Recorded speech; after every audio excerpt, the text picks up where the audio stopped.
হইল। 4 নম্বর কাজ, রোজা যেহেতু নষ্ট হয়েছে সেজন্য রোজা কাজা করতে হবে। আর 5 নম্বর কাজা, একটার বদলে একটা হচ্ছে কাজা, আর রোজার কাফারা তাকে দিতে হবে সহবাস করে রোজা নষ্ট করার কারণে। কাফারা কি কে বলতে পারেন? কেউ সহবাস করে যদি রোজা নষ্ট করে তোর কাফারা কি? হ্যাঁ, স্বামী স্ত্রী 2 মাস কি করতে হবে? হয় গোলাম আজাদ করতে হবে, গোলামের যুগ নেই এখন, আর কি তো দাস নেই, ওটা বাদ দেন। তাহলে তারপরে না হলে 2 মাস কি করতে হবে?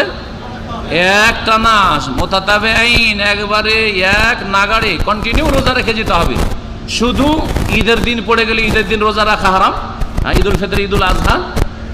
আর যদি মাঝখানে ইচ্ছা করে সফর করা নাই, কোনো সফর জরুরি হয়ে গেলে যেতে হবে, সফরে চলে যায় তাহলে রোজা ছাড়তে পারবে, না হলে বাড়িতে থাকলে আর অসুস্থ হলে রোজা ছাড়তে পারবে, না হলে কন্টিনিউ 60টা রোজা রাখতে হবে। স্বামীকেও রাখতে হবে, স্ত্রীকেও রাখতে হবে, যদি স্ত্রীর সম্মতি থাকে, মিয়া বিবি দুইজনে যদি রাজি থাকে।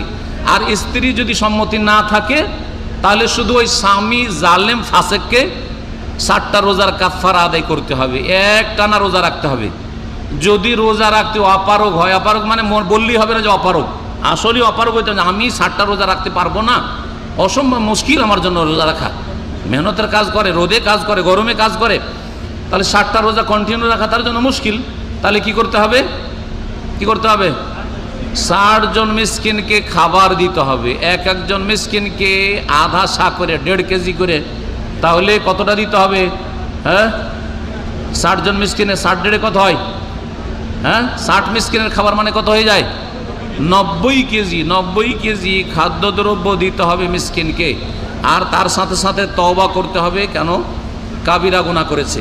সময় শেষ হতে যাচ্ছে, এখানেই আজকের আলোচনা শেষ করছি। শুরুতে আরেকটি যে বিষয়